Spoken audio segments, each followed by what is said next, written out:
ఒకరోజు ఒక అమ్మాయికి తను ఒక వ్యాంపైర్ కిడ్ కి మదర్ కాబోతున్నట్లు రియలైజ్ అవుతుంది. అసలు విచిత్రం ఏంటంటే జస్ట్ 1 వీక్ లోనే ఆమెకి కడుపులో బేబీ మూమెంట్స్ కూడా తెలిసిపోతాయి. ఎడ్వర్డ్ కి అండ్ తనకి బేబీ పుట్టబోతుంది అని ఆమె హ్యాపీగా ఫీల్ అవుతుంది. కానీ ఎడ్వర్డ్ ఫేస్ లో మాత్రం ఫస్ట్ టైం ఫుల్ భయం కనిపిస్తుంది. ఎందుకంటే హ్యూమన్ కి వ్యాంపైర్ కి పుట్టే బేబీ ఆమె ప్రాణాలకే డేంజర్ అని వాడికి తెలుసు. అందుకే బేబీని తీసేద్దామంటాడు. కానీ ఆమె మాత్రం ఏమాత్రం ఒప్పుకోదు. డేస్ గడిచే కొద్దీ ఆమె బాడీ బాగా వీక్ అవుతుంది. ఎంతలా అంటే కేవలం ఆమె కడుపు మాత్రమే ఉబ్బి కనిపిస్తూ ఉంటుంది. అసలు లోపల ఏం పెరుగుతుందో ఎవరికీ అర్థం కాదు. అప్పుడు జాకాబ్ కి ఒక క్రేజీ ఐడియా వస్తుంది. బేబీకి బ్లడ్ అవసరమేమో అని. వెంటనే ఎడ్వర్డ్ బ్లడ్ తెచ్చి ఇవ్వగా అది తాగానే ఆ అమ్మాయి హెల్త్ కొంచెం సెట్ అవుతుంది. కొన్నాళ్ళ తర్వాత ఎడ్వర్డ్ చెప్తాడు బేబీ లోపల నుండి కనెక్ట్ అవ్వడానికి ట్రై చేస్తుందని, తను చాలా హ్యాపీగా ఉందని, మమ్మీని లవ్ చేస్తుందని. ఇది విని ఆమె ఎమోషనల్ అవుతుంది.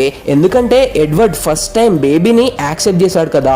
కానీ ఈ హ్యాపీనెస్ ఎక్కువసేపు లాస్ట్ అవ్వదు. బేబీ చాలా ఫాస్ట్ గా గ్రో అయిపోతుంది. ఒకరోజు ఆమె జస్ట్ అట్లా వంగగానే సడన్ గా బ్యాక్ బోన్ విరిగిపోతుంది. పెయిన్ మామూలుగా ఉండదు. బేబీ బయటకు రావడానికి రెడీ అయిపోతుంది. డాక్టర్ కోసం వెయిట్ చేసే టైం కూడా ఉండదు. ఆ నరకం లాంటి పెయిన్ భరిస్తూనే ఫైనల్ గా ఒక క్యూట్ బేబీ గర్ల్ కి భర్తిస్తుంది. కానీ ఆమె కండిషన్ మాత్రం చాలా సీరియస్ అయిపోతుంది. చనిపోతున్నట్లు అనిపిస్తుంది. లాస్ట్ టైం కూతుర్ని చూసి తను చేసిన దానికి ఎలాంటి రిగ్రెట్ లేదనుకుంటుంది. ఎడ్వర్డ్ పూర్తిగా బ్రేక్ డౌన్ అయిపోతాడు. ఆమెను ఎలాగైనా సేవ్ చేయాలని ఆమె హార్ట్ లోకి వ్యాంపైర్ పాయిజన్ ని ఎక్కిస్తాడు. దానివల్ల ఆమె కూడా వ్యాంపైర్ అవుతుందని. కానీ ఎంతసేపటికి ఎలాంటి రెస్పాన్స్ ఉండదు. ఆశలన్నీ వదిలేసుకుంటారు. కానీ సీన్ కట్ చేస్తే సడన్ గా ట్విస్ట్. ఆమె బాడీలో మళ్ళీ మూవ్మెంట్ వస్తుంది. విరిగిన ఎముకలన్నీ సెట్ అయిపోతాయి.